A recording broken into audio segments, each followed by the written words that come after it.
Good evening, thanks for joining me on this February fragrance diary. I apologise for the bad lighting, I always do it. It's the evening and I have really limited lighting and I'm going to do my best to try and tweak it all when I'm editing. This evening I wanted to share with you the fragrances I've been enjoying most in February, and despite in my last video I mentioned that I'm going to be on a no buy for as long as I can. I have got some new ones. It's going to be a little mini haul as well, so obviously that didn't work unfortunately. But I'm really happy with what I have managed to purchase and add to my collection. So with this strange setup I've got here, it does represent pretty much what I've been fancying for the month of February. And the common theme here obviously is sweet florals. Definitely pink. Really been craving those girly pink candy kind of fragrances. And I'm actually pretty happy about it because last year I went through almost the whole year of just not fancying those kind of scents. I wanted green and I wanted powdery and I wanted light and simple and uncomplicated but kind of serious, and I don't know, my tastes change almost every month. It's crazy. I think we'll save the haul to the end and I want to show you the fragrances that I've been revisiting. I'll start with the one actually that I've been wearing the most, and for whatever reason, I think it's because I normally wear this one in the summer and the spring. I associate it with being a sort of summery rose fragrance, and for whatever reason it was a day, I think it was actually at the end of January, that I suddenly fancied it. I just suddenly picked it up and just sprayed it without thinking. And it smells so different in this weather, in this colder weather. It's so bizarre. From Maison Dior, I've been obsessed with Lancome Noire. I'm so pleased to be obsessed with it because I have loved this scent forever. It was one of my first bougie scents when I first started collecting. And I always think of it as my favourite Dior, and I always think of it as one of my favourite roses, but I never seem to get much wear out of it. I think I'm enjoying this more in the colder weather. I think what it is the sweeter elements are more prominent, and the stemmier, greener, the stemmier green elements don't seem to be there. And I prefer this scent to be like that. I prefer it to smell sweeter and more rosy and more pink, which is what it's doing, and it's absolutely beautiful. It's a very beautiful, pretty, playful, sweet pink rose. It's like a rekindled love, and I'm seeing it through new eyes, and I love that, and I'm enjoying it immensely, and it layers so beautifully with other roses as well because it's not a heavy scent. It's still quite a watery, simple rose, but so elegant. Raspberry in here, and even the lemon makes it feel quite sweet and fruity. Not really candied, but because the greener elements, that stemmy Dior style is sort of in the background more, it feels sweeter. It does feel much sweeter, not candied, but just sweeter in a sort of translucent kind of way. And that has definitely been a February favourite for sure. So very happy to be re-wearing Lancome Noire and getting some good use and good dentage out of that. So the second, just ignore him. I don't know what it is. He's bored. He just wants to annoy me. As soon as I switch the camera on, it's like it's a honing device for him to come and wind me up. Can you get your face out of my box? Another sweet, playful fragrance that I've reached for this month. I think it was just one day though. I just saw it and I thought, yeah, that's gonna suit this mood of playful and sweet and candid and all the rest of it. Is the Guerlain Rosa Pop. This is discontinued, so I won't linger. I think maybe if you're lucky you can find it, but it's getting harder to find this now, I think. This is okay. This is lovely. It's not the most mind-blowing fragrance in the world, but it just gives you that. It's a softer, candid floral. It's got the rose, you've got the violet. As usual, I'm completely unrehearsed on any kind of a note in any kind of fragrance. This is all memory, mild-mannered, soft. So you get that lovely, soft, powdery violet in here. It's much more rosy, I think. I definitely get a lipsticky vibe from this one. Just a soft sort of Parma violet, rosy, very pleasant, worn. I think it was just one day. A few days ago, I reached into my perfume cupboard and I intended to pick up Pêche Mirage. I just wanted to give it a sniff. But the bottle I picked up and sniffed wasn't Pêche Mirage. Obviously my brain wasn't working. But what I picked up and sniffed, I thought, cool, that's nice. I didn't even recognise what it was. I'm thinking, oh, this is lovely. And I looked down and I was like, oh, what happened to Pêche Mirage? I'd picked up Rose Peonia and I hadn't even realised it. And thought, my goodness, what a pretty scent. It seems to be smelling sweeter. Maybe my nose has shifted or something's changed because things are smelling sweeter to me. This one is such a juicy, tangy, fruity rose. It's very Turkish delight actually. So I know there's raspberry in here. It's very, very raspberry. But it's not strong and it's not tart. It's very, very, very sweet. It's very pink and it feels very kind of dewy, like dewy wet fruits. And there's a lovely Turkish delight pink rose fruit sweet. A large pinch of pink pepper in here, which I think does work. I think it needs something to spice it up a little bit. But I think one of the reasons I get bored of this scent is the peony. I think the peony is very typically shampooy. It's very safe to wear, and it's just suiting the mood and the month. Yeah, so I've had some nice use from Rose Peonia from Lancome this month. I think about midway through the month I gave Mancera Roses and Chocolate a little wear. I don't really wear this one very often. It's definitely a bit of a novelty scent. It's just something about it that I enjoy. I don't know. I remember a few years ago I sent a sample of this to three friends, and I didn't tell them what it was, and all three of them, they're all, you know, they know their perfumes. They know a good perfume. None of them like this. They all said this is some retro perfume from the 90s, like a Versace Jeans, one of them. So that was an interesting take on it, because because of the name of this, you're very influenced by, you know, finding that aspect in this scent. And if you didn't know what this was, or you had no clue that it'd be roses and chocolate, you would never think it was roses and chocolate. It does feel like a sort of retro, slightly soapy, sweet scent, very synthetic. So it's definitely not a literal, true, you know, it's not a rose with chocolate at all. It's just, there's a hint of a synthetic smelling rose and a synthetic smelling chocolate that is in amongst a perfumey scent, basically. But there's just something about this, I don't know what it is. I just find it enjoyable. I just find it intriguing. I like having it. I do. So yeah, that was one that I did wear, I think, just once this month. So this next very pretty little scent I've worn a few times, and actually I think I started wearing it in January. Another sort of more summery floral, but I don't know what it is. I'm just, something about this cold weather, I'm wanting pink prettiness that's seems to be sweeter in the cold, I don't know. So one from Nasomatto, this is Narcotic V, and I think of it as a tuberose, but it's not really just tuberose, it's actually a very pretty white floral in general, I think. I'm not one for white florals, I'm not one for tuberose. Why do I like this so much? It's not overcomplicated. I think tuberose can often get paired with things I don't like, and it often can be quite heavy and bubblegummy and just a bit vintage, but this one is very modern, it's very clean. It's kind of glassy, there's nothing too fluffy, or it's not that sweet either. It's just very, it's very elegant, it's very simple, it's very smooth. It feels kind of luscious. Does it smell pink? I don't know, maybe my mind's telling me it is. I'm very influenced by colour. It maybe feels pink. I like the texture of this scent, I think. Like I say, it's like a glassy, kind of pretty, I don't know. I do get a kind of a slight hairspray or clean hair kind of scent from this. I think that could be the tuberose doing that. I've always found that a certain sort of tuberose reminds me of hairspray. I do get that in here, but I love how uncomplicated it is. There's nothing flooding it. There's no musks flooding it. It's so pretty. So that's another one that I have really been enjoying this month. So that is Narcotic V from Nasomatto. I always want to say Nasomatto tomato. So most evenings this February I have been wearing this bougie little number. I'm quite addicted to it. I'm addicted to the dry down. I'm addicted to it on clothes. I've noticed this smells better on clothes than on my skin. I think my skin might suck it up a bit. So this Guerlain Extrait is Vanille. I can't talk, I'm so tired. Sorry, this is Vanille Planifolia Extrait 21 from Guerlain. This is the Extraits. And this is my special bottle. I did talk about this in my last video, in my haul video, with the sentimental reasons of buying it, and just because it's absolutely stunning. I mean, I'm not one for straight up vanilla fragrances, but something about this one, I don't know, it just got me. It just won me over. Claire Smurfy Girly sniffed this in her last video. She did a sample sniff video, and this is one of the ones I sent her, and I think she summed it up pretty well. She picked up on the smokiness. Definitely is a smokiness to it, but not like an ashy smokiness. It's kind of soft, and I don't know, it's hard to describe. I'm not very good at describing fragrances, I know that, but it's got so many facets to this vanilla. Something that's very cooling, I don't know, but there is also a smoky facet. It's a powdery facet. It's not an overly sweet vanilla. It's not your typical, you know, vanilla cake, but it has a natural kind of almost boozy sweetness to it. A glassiness, a class, a slightly resinous feel. It's everything but a vanilla cake.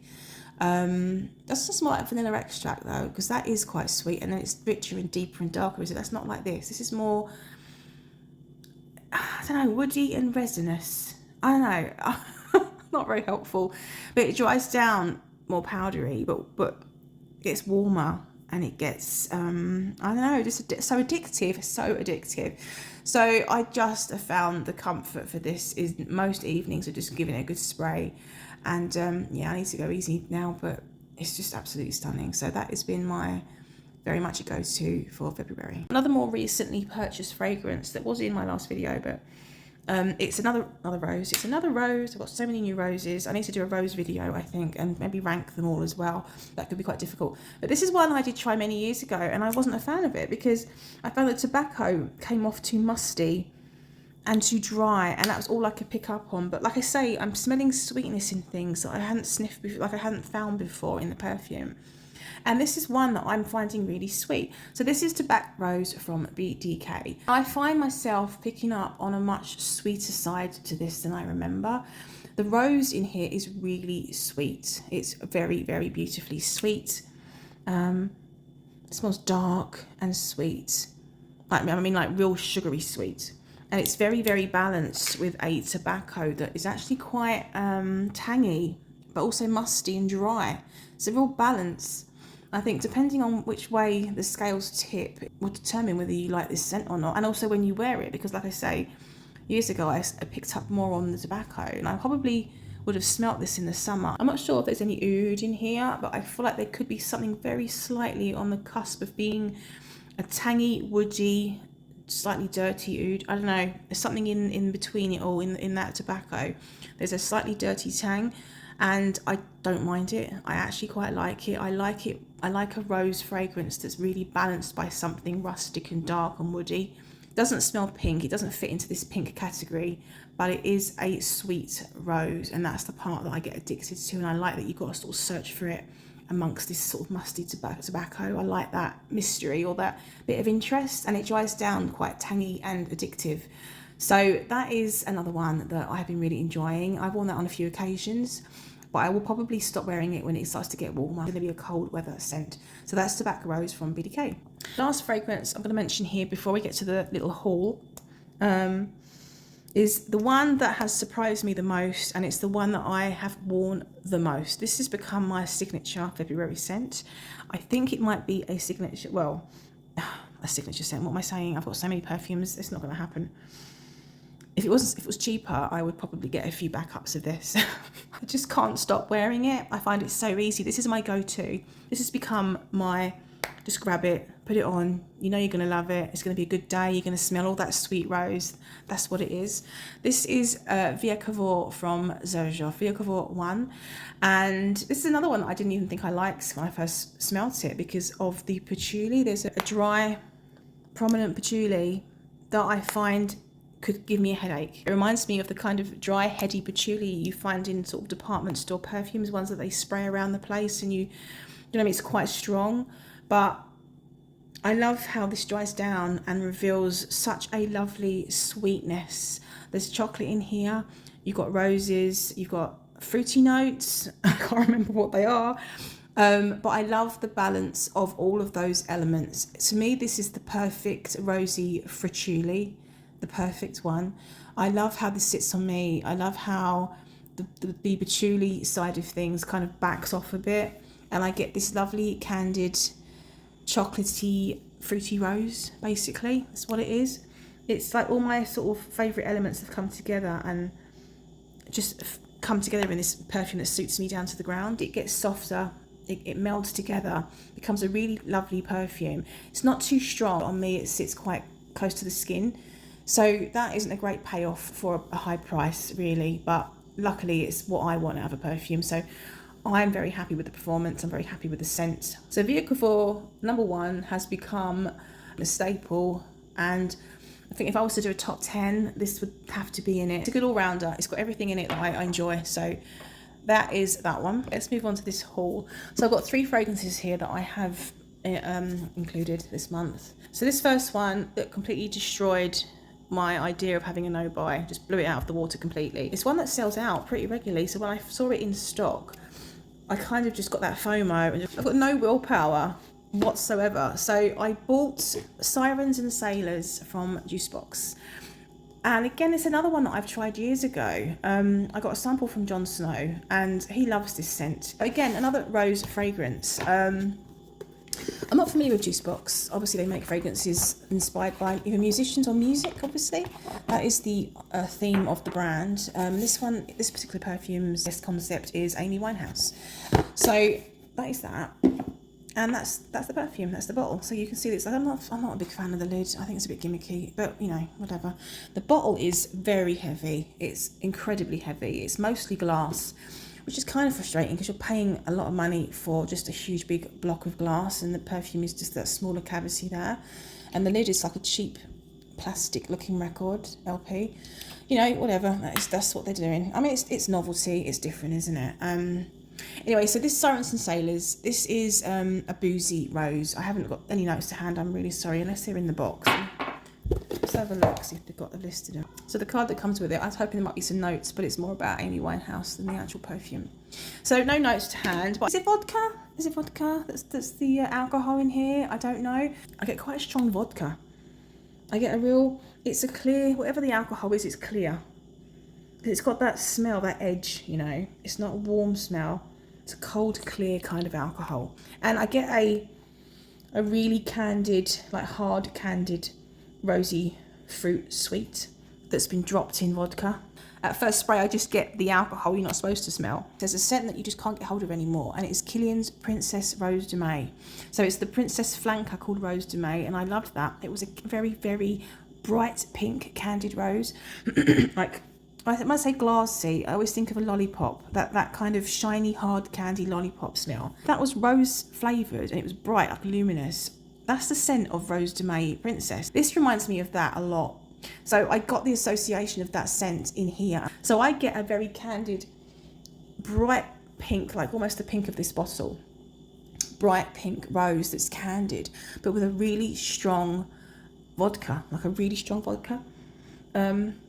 Yeah, I don't know what else to say about it, and it really is working for me. It's just perfect for what I'm fancying at the moment. It comes off really sweet on me, really beautiful, really, really nice. And even though it's boozy, I would say it was more of a fun, playful daywear scent. So Sirens and Sailors from Jusbox. So next I have a fragrance from Tom Ford. Prices are astronomical. Certainly their private blend line, and certainly the private blend line, which is the provocative line. And is there a name for this line? You know, like you've got Lost Cherry, and you've got Fucking Fabulous, and you've got Rose Prick, and you've got Bitter Peach. That line of all provocative names. Well, it's one of them. And considering the theme we're on here, which is pink and rosy, it's basically Rose Prick. I had a decant of this for ages and years ago, and I ended up selling it because I just thought it's just not for me, this scent. It's not my kind of scent at all.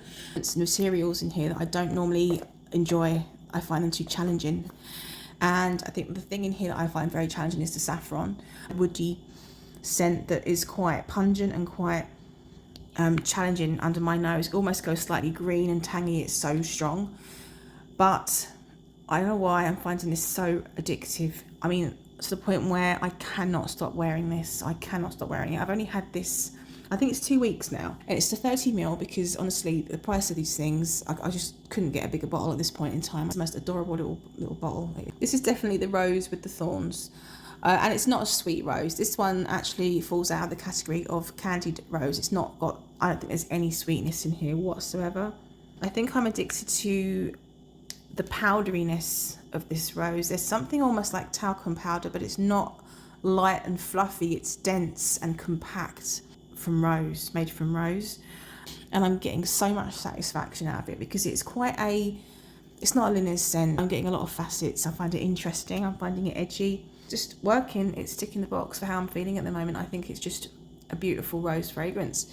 I get that prickly prick side from, is there patchouli in here? I know there's saffron, but something very dry and a bit challenging that's kind of down with the powder and balancing the sort of soft, chalkier, powdery side into something a little bit more dangerous.